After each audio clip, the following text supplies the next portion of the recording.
This is Agriculture Today, and I'm Shelby Varner with the K-State Radio Network. The show begins with Dan O'Brien, K-State grain economist, with a grain market update. He says there are some differences in bushels per acre predictions, but we will have to wait until combines get into the fields to know. Travis O'Quinn, K-State meat scientist, and A.J. Tarpoff, K-State beef veterinarian, continued today's show by discussing how the beef industry has evolved in the past years. Consumer preferences and how cattle are cared for continue to adapt. Concluding this week's programming is K-State meteorologist Chip Redmond with his weekly weather update. He says the Drought Monitor in Kansas is showing some improvement because of recent rain. That and more is coming up ahead on Agriculture Today.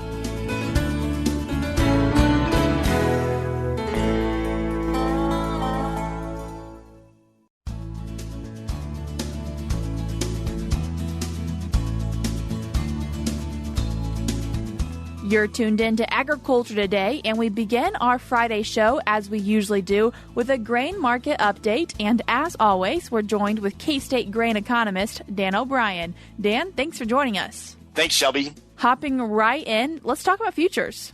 You know, it's a time of real thought, in my view, in terms of what futures prices have been doing, what's affecting them now, what lies in front of us yet seasonally that will have to be dealt with. Recent trends, of course, are all at play. The news up front has been the Kansas Wheat Tour, and I think most Kansas producers, given the results that came out of that tour and the negativity in terms of production that's come out of there, they're probably surprised to see on yesterday's futures that we'd seen a down day, a pretty hefty down day. July 23 closing down 28.5 cents, September 27, and then similarly going on. So that's something, and we'll talk about that in a little bit as to what that means, why the futures respond that way, and sometimes it's hard to understand what some economists have called the animal spirits of the futures markets and why they responded to something the way they did. But when we look at the sound numbers, there's much to be concerned about, and I think an actual harvested amount to be dealt with later on. Soybean futures, we're down about 3 cents July. The lead contract July CME soybeans, 13.33. Then we're starting to see pretty extreme drop-offs as we move on from July at 13.33, August 12.69, September 12.03, November actually moving a little bit higher at 12.50. So the market's probably anticipating, they're anticipating the lowest prices out there, no doubt tied in with the Brazilian harvest final availability out there in September. But by the time we move to November, they're actually having some prices a little bit higher. Then you look at December corn at 505 and a quarter, July corn at 581 and a quarter, September corn 506, Dees at 505. So from old crop summer highs, we're basically moving down now to about $5 around the harvest time frame. But again, we're still early in the season in terms of wondering where things are going. In terms of the cash prices around the state, and I think that's the real story. In fact, if thinking that if our Kansas producers beyond Kansas are wondering where prices might go, and of course the sentiment on the selling side would be to the higher side, I think we'll probably see the first signals of moving us higher coming out of the cash markets in terms of stronger basis. For instance, since we're talking about wheat so much at this time, you have cash prices. Current cash prices for wheat in Colby at $8.22, the new crop bid $8.15, basis around 35 under, a little higher in Salina at $8.58, about a level basis $8.56 in Hutchinson, $8.47 in Topeka, $8.29 in Columbus, and the new crop bids just a few cents lower than that. Although in Garden City you have new crop bids equal to the cash price. So interesting. And of course, that's one of the roughest areas where the crop damage has been seen.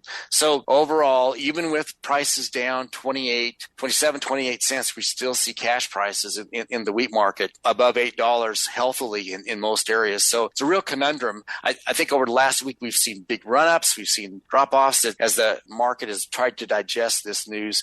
The overall picture, I think, in the wheat market still hinges on very, very slow exports. So the demand demand side, weak in terms of hard red winter wheat production. Question on hard red spring in terms of planting. Soft red looks pretty good, but in balancing the supply and demand factors that are affecting the wheat market, our focus is on the production side. The market's focus is on production and demand, and the weakness in demand is offsetting some of the market price optimism that would come from the short supply situation. I would say, and you look at the cash prices for corn, we have in mind, we remember prices at, again, 50 cents to $1 higher. So no doubt when ag producers are looking at harvest prices, let's say in the Garden City area at 566, they're comparing that to the to $7 cash, and so that's a quote disappointment. You do see a 511 new crop bid in Colby's current bid cash 636, a similar drop off from Salina. Current cash 621, new crop bid 486, 501 in Hutchinson, new crop bid 648 in Hutchinson for current cash, and then a pretty similar situation in Columbus down in the southeast corner. So corn market not worried greatly yet about planting issues that have occurred are occurring up in the northern Corn Belt. So we're not in a panicky mode yet. Still weather issues to deal with all summer, but it seems that we have now taken the narrative view that we're anticipating a good crop, a sizable crop, something along the lines of what the USDA said, which you and I have talked about. That's awfully high in terms of yields and production. That right now seems to be the narrative thought in the market. Sorghum holding up decently. Again, new crop bids all running from about 456 up to 491 for the 491 course in Southwest Kansas, and with current cash bids all positive basis running from 583 to 605. So sorghum running decently. It's just interesting to me to watch how we must be seeing domestic usage of grain sorghum, because we still are running slow, dramatically slower than the pace we'd need to meet the USDA's projections for export. So it just is what it is.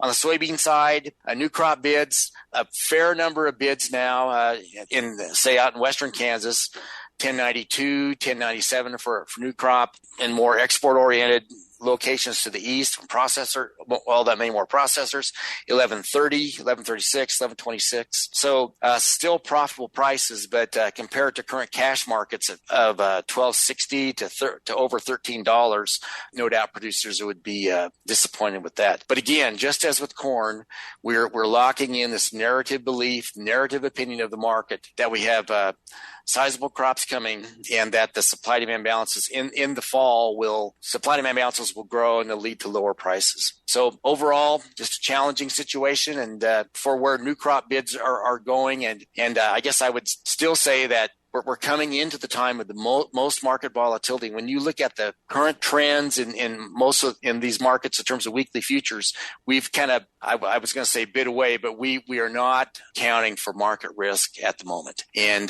so I guess I'm in the next 1 to 2 to 3 months, I'll be really curious to see if any of that market risk comes about. And frankly, we'll need some of that to have new crop bids start to re-energize, I guess, and move back to the higher side. And Dan, these past few days, we've had Romulo Lovato come on and talk about what they're seeing on the wheat tour. And you brought it up also before we started this conversation, which if people want to hear Romulo's update on the wheat tour from the past 2 days, you can go on agtoday.net and find it there. But you mentioned that it was kind of contradictory from what Kansas was thinking versus what the USDA was thinking for what the harvest will be.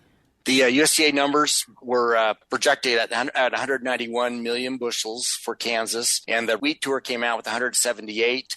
The yields that the USDA projected were for 29 bushels per acre, and the tour projected 30. But the real issue has to do with harvested acres. I don't envy Romulo's job. to try to foresee where we'll end up once we actually pull combines into the fields, and to try to balance the number of fields that have been released, that have been sprayed, tore up to go to an alternative crop. We have a huge question out there. So I think it's kind of a given that the yields are lower. I think that was seen in the fields.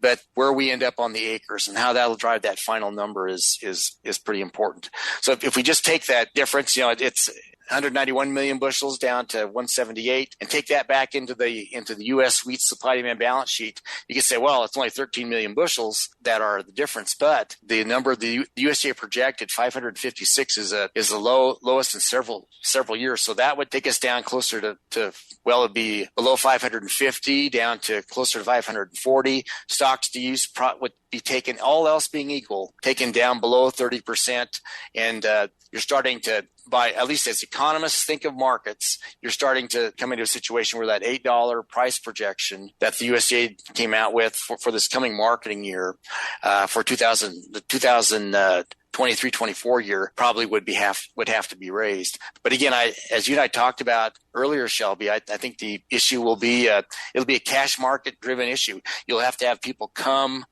export buyers come into our market, start to try to extract out of storage what wheat that can be gotten, and the narrowing of the basis then probably would be the thing that would shape futures market or gain their attention enough to start to bid up and to see some price improvement. But again, I know we've got this information out here. The proof will be with the combines in terms of what we actually see harvested. And then we'll look at that number and see where that comes in and affects the balance sheet down the road. If it's 25, 30, 40 million bushels or less, then you've come in and you've really affected supply demand balances, and the market and the USDA would have to come back and reassess where they're at price projection wise. So definitely just waiting on what that combine tells us when we enter that field in time for soybean harvest and see what happens and kind of see were the estimates correct. Well, we're waiting for every one of these harvests for that. Wheat harvest coming up quick here, then, and it'll be the same story again for the feed grains and oilseeds, as you've said. So, Dan, I appreciate you taking the time to give us a grain market update. I appreciate it. Thank you very much, Shelby. That was K-State grain economist Dan O'Brien with a grain market update for this week. If you'd like to find his report, we'll link it in today's show notes, which can be found on agtoday.net. We're cutting to a short break now, but we'll be back with more ahead on Agriculture Today.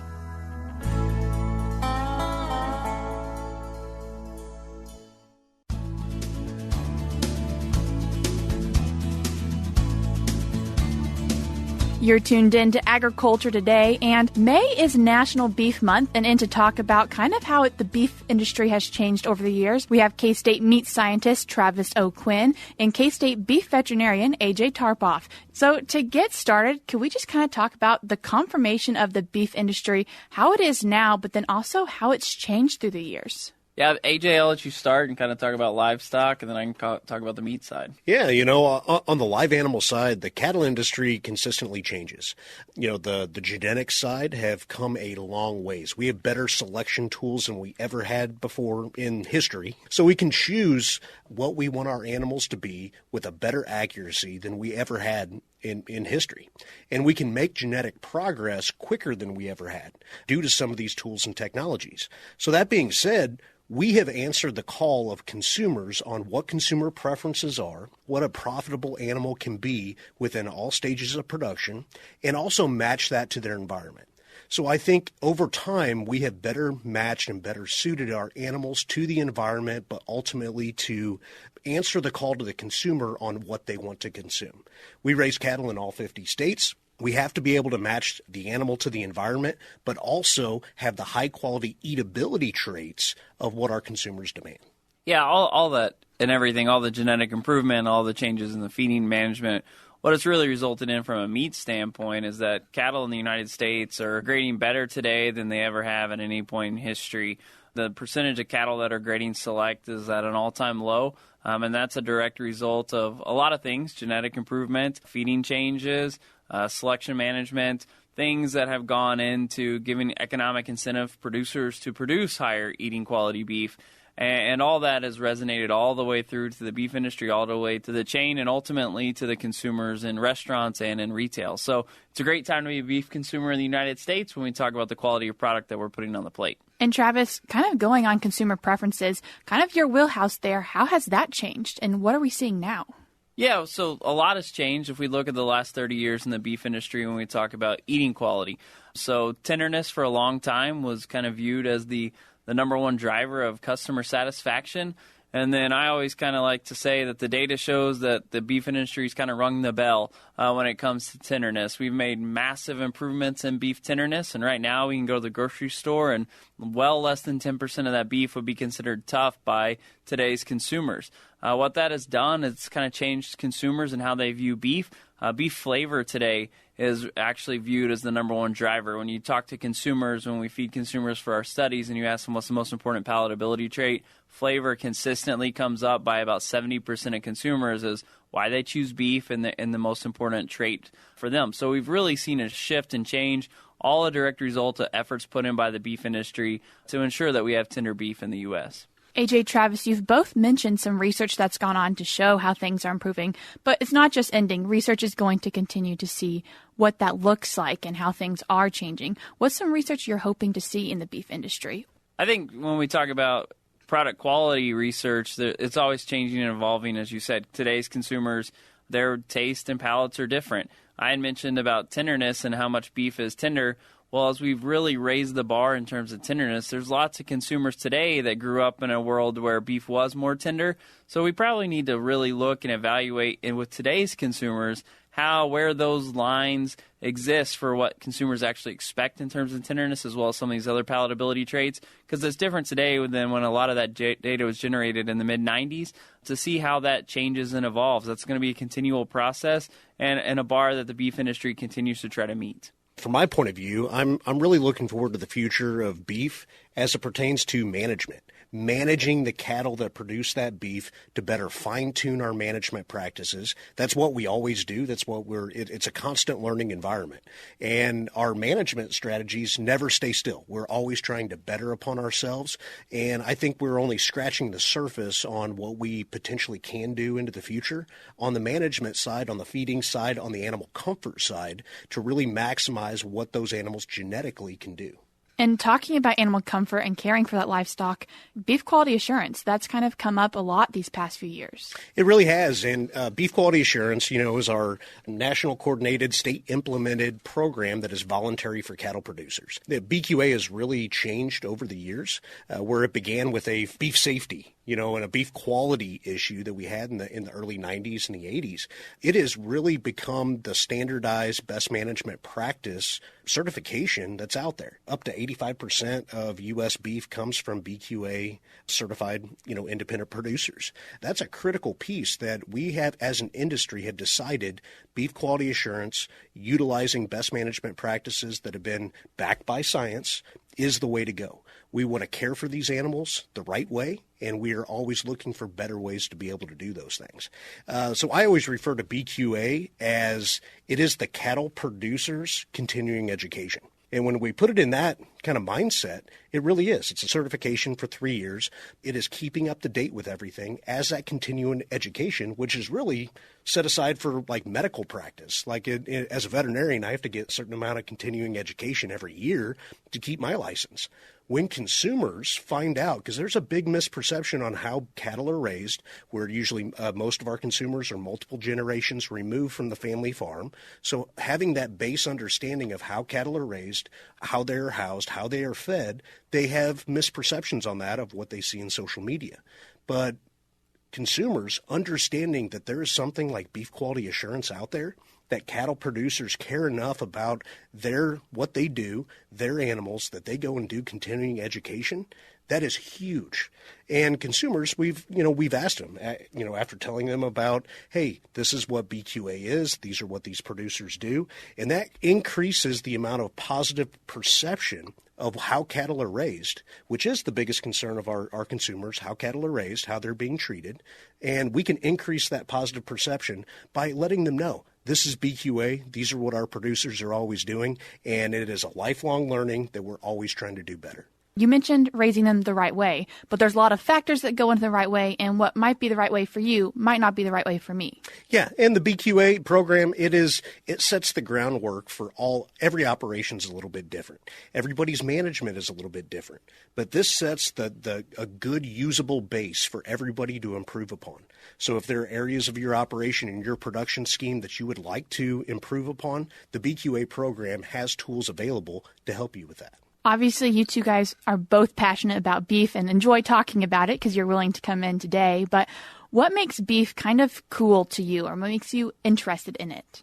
For me, I mean, when we talk about the unique eating qualities and flavor traits that beef has, that's what we really enjoy. When you talk about, I always tell my students in my classes that when you get a promotion or you find out your wife's pregnant, you want to go celebrate, no one says, let's go out to a nice chicken restaurant. Everyone says, let's go out to a nice steakhouse. And that's because beef continues to deliver a high level of eating quality that really none of the other proteins have. We've seen that this unique flavor and eating quality of beef is trying to be represented by other products. You can go to the grocery store today, and a lot of even dog foods have, Angus beef and things, trying to really pull in consumers who know they enjoy that to maybe that their pet also might enjoy eating some Angus beef in that particular instance. We've seen I was on a trip and we went into a convenience store and we got some chips, and right there next to the sour cream and onion and nachos, they had a prime steak flavored chip. We got it, we tried it. It probably wasn't exactly perfect prime beef, but it was an honest attempt to really try to mimic that. And so that's what makes beef unique when we talk about consumers and why demand, because that flavor is really unmatched by any other food product. No, Travis, I agree 100%, and I'm not afraid to be bashful when I say this, but beef is the king of meats, right? And the U.S. beef industry in particular, we raise cattle at the high quality that nobody else can match. And I take a lot of pride in that. And I think all cattle producers take a lot of pride in it. And when it comes down to beef and what my viewpoint on why it's so special, we sell beef products to every demographic, every, cost point to any of our consumers in the United States. Okay, whether that's SNAP purchases, whether that is the white tablecloth, high-end, prime steak that's been dry aged for who knows how long, we can sell to every demographic and give different options for consumers to choose. If you want to choose a particular product, we have something for you. We will raise that for you if that's what you want. And I think that's what's so cool is it's not, a cookie cutter program that all beef is the same. We can produce different things for different folks on either how it's raised, the eating attributes. Our grind market is absolutely huge in the United States. So we can serve and to be able to produce that wholesome, safe, high quality food to the masses. And I think that is something that's really special, that we can match the flavor profiles for what individual customers want, but we can also produce enough to have that nature's multivitamin get into as many people as possible. And for a little bit of fun as we round out Beef Month, what is your favorite beef product to go eat? For me, that's a pretty easy answer. My favorite beef product to eat would be a USDA prime ribeye steak. Okay, I was going to go there, and I'll take it a step further. So, yes, a prime.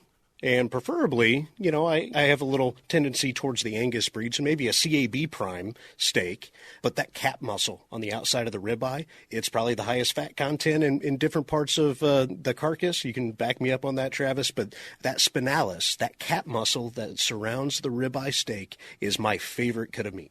Nice to have you two gentlemen come in and join us today to talk about National Beef Month and kind of share how the industry has changed. I appreciate it. Yeah, thank you. Thank you. That was meat scientist Travis O'Quinn and K-State beef veterinarian AJ Tarpoff.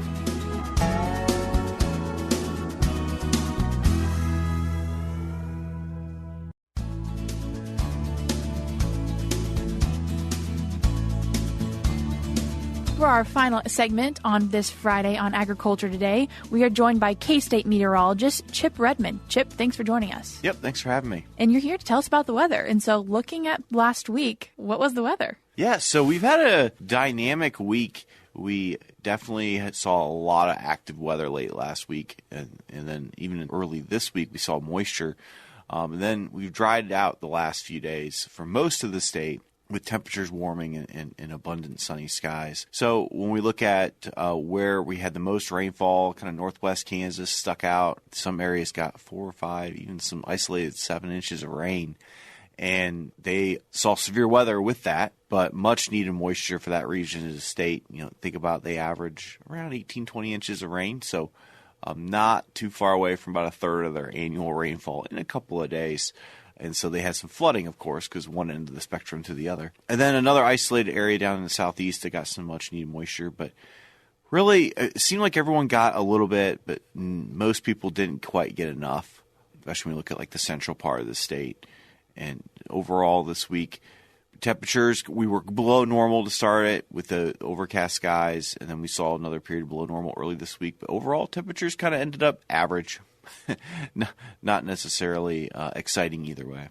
And with the rain that some of Kansas had, did that create a positive effect for the Drought Monitor? Yes, the new Drought Monitor came out Thursday morning. It did reflect the moisture from the last week up until Tuesday morning. And we ended up with drought improvement for several areas of the state, especially Northwest, and then parts of eastern Kansas as well that saw that beneficial moisture. So mostly just one class or one category improvement. So we saw exceptional drought get erased in a few areas down to extreme drought, as so on, depending on where they were at. And this is kind of the time of year also for some severe weather. So what has that looked like? Yeah, we don't get rainfall in the state in May without severe weather typically. And so we had several tornadoes in northwest Kansas. Didn't hear of anything that was truly damaging, mostly out over the open plain, the way a tornado should be.